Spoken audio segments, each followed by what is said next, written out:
Evening, everybody watching at home from beautiful Las Vegas. We have brought this show so far this election season to 3 Senate battlegrounds. To the Christine O'Donnell-Chris Coons race in Delaware. That was fun. Perhaps most notable for us getting thrown out of the Christine O'Donnell headquarters because we had the temerity to ask for an interview. Then yesterday we were in Alaska for that 3-way Senate race between incumbent Lisa Murkowski and Tea Party Republican Joe Miller, as well as Democrat Scott McAdams. That trip was perhaps most notable for us trying everything we could think of that was legal to try to get an interview with Joe Miller. It did pay off, ultimately, in a bizarre, walking, talking, awkward, pausing, on-the-run interview that more than anything resembled an OK Go music video and more than anything else proved the athletic prowess of our awesome camera crew. But now we are here on the Las Vegas Strip for the highest profile Senate race in the entire country, the highest profile race of any kind in this year's elections. When we as a country look back at the 2010 elections, we will look back at Sharon Engel versus Harry Reid. And when we look back at Sharon Engel versus Harry Reid, we will not believe that this was really 2010 and this was really Nevada and this was not 1964 in the Deep South. I'm Sharon Engel, and I approve this message. Waves of illegal aliens streaming across our border, joining violent gangs, forcing families to live in fear. And what's Harry Reid doing about it? Voting to give illegal aliens Social Security benefits, tax breaks, and college tuition. Voting against declaring English our national language twice. And even siding with Obama and the President of Mexico to block Arizona's tough new immigration law. Harry Reid, it's clear whose side he's on, and it's not yours. Illegals sneaking across our border, putting Americans' safety and jobs at risk. And what does Harry Reid do? He comes out opposed to Arizona's tough new immigration law. Reid cheers as the president of Mexico slams Arizona's tough illegal immigration law. Now, Reid has introduced a plan that gives illegals a pathway to amnesty and even special college tuition rates, with the money coming from Nevada taxpayers. Harry Reid, the best friend illegals have ever had. Sharon Engel's closing argument in the final days of this campaign has been yet another one of these ads doubling down on race. Harry Reid is not on your side. Who's you? What are the two sides here? Well, these are the bad guys in the Sharon Engel ads. This is how she defines the other side. You may notice some similarities among these images.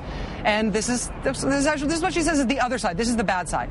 And this, in Sharon Engel's ads, is what she describes as your side. She wants you to know that she stands on your side, not on that other significantly and quite literally darker side.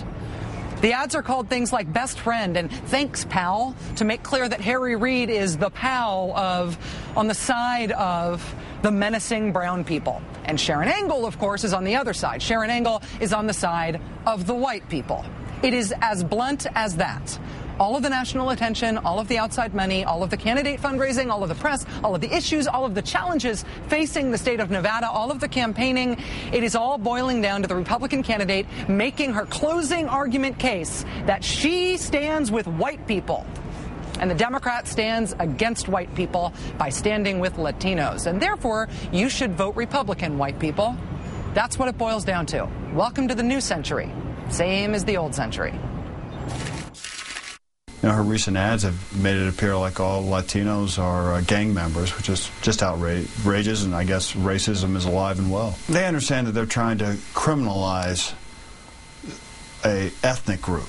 Unfortunately, that's a long tradition in this country, going back, for example, just recently in 1988 with the Horton ads. They have really played that issue heavily in the last few weeks. These illegal immigration ads, to me, are very frightening in what they're obviously trying to do. And it's interesting because it's a trade-off by the Engel campaign. The Hispanic vote is huge here, or potentially huge, right? Yeah. And it's 25% of the electorate. It was 15% of the vote when Obama won the state by 12 points. The Democrats hope to get it up to 12%. It's unclear whether they can get there or not. And yet they are willing to take that chance to drive up independent turnout. The Engel people are. So, to be clear, this is, I mean, with these immigration ads, they're really, really pointed on race. I mean, all of the victims are white people. All of the assailants are brown people. It's this menacing, brown people are coming to get you. Harry Reid is not with you, with the implied white voter, the implied white viewer. Sharon Engel saying, I'm with you, white people. So is she banking on Hispanic groups getting mad and saying, we don't like Sharon Engel, because that will actually reinforce the message that she's with white voters against Hispanics? Well, I really think that and all the polling shows this, that what they believe is that independent voters in this state, who are a lot of the undecided, if there are any undecided left, are really moved by the illegal immigration pitch. They're out of work. She's giving the perception that these menacing thugs are coming across the border to steal their jobs. Joining us now is Assemblyman Ruben Kihuen, who is running for state senate here in Nevada.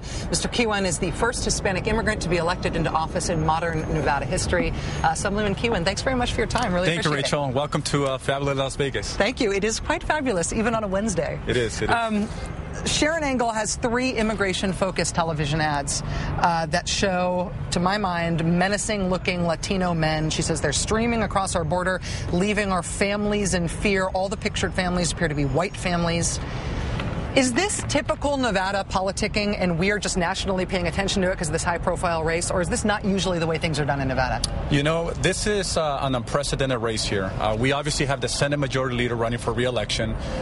We have a very popular Senate Majority Leader within the Hispanic community. Sharon Engel now knows that those Latinos, if they do come out and vote, they're not going to vote against her. So obviously, this is why... They're not going to vote for her. For her, I'm sorry. This is why they're launching those outrageous, despicable, anti-Hispanic, anti-American, un-American ads here in Nevada.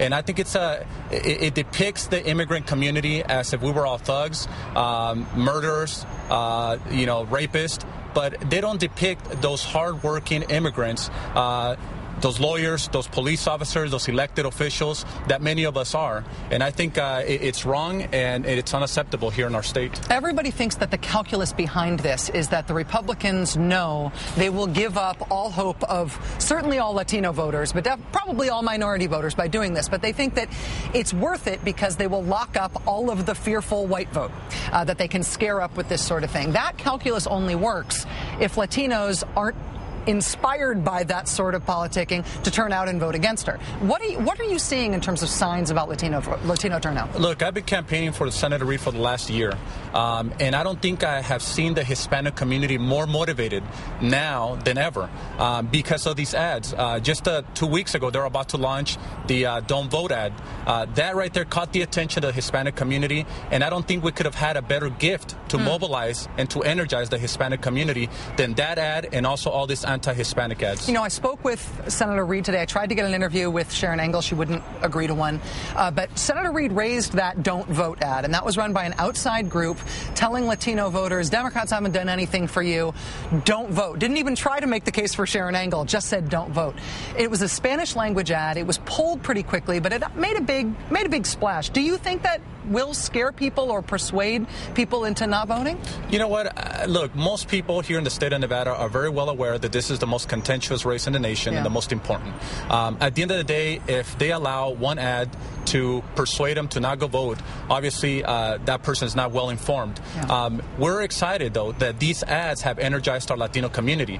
We make up almost 15% of the electorate and 25% of the population, meaning that this election will be determined by the Latino vote. And with these ads, they're just getting mobilized and energized. Do you think that after the election, no matter what happens in the Senate race, no matter what happens in your race and all the other races that are happening right now, do you think that this has done harm to the racial fabric of America? Does this type of politics hurt us in our effort to get over our sort of legacy of racial friction and violence in this country? You know, Rachel, what's unfortunate about this is that after November 2nd, this tension between Hispanics and everybody else that Sharon Engel has created will stick for a long time. You know, a leader should be able to unite, not to divide. And Sharon Engel is dividing the community. And we have to be here. We want to live here after November 2nd. And this is only creating tension that is completely unnecessary.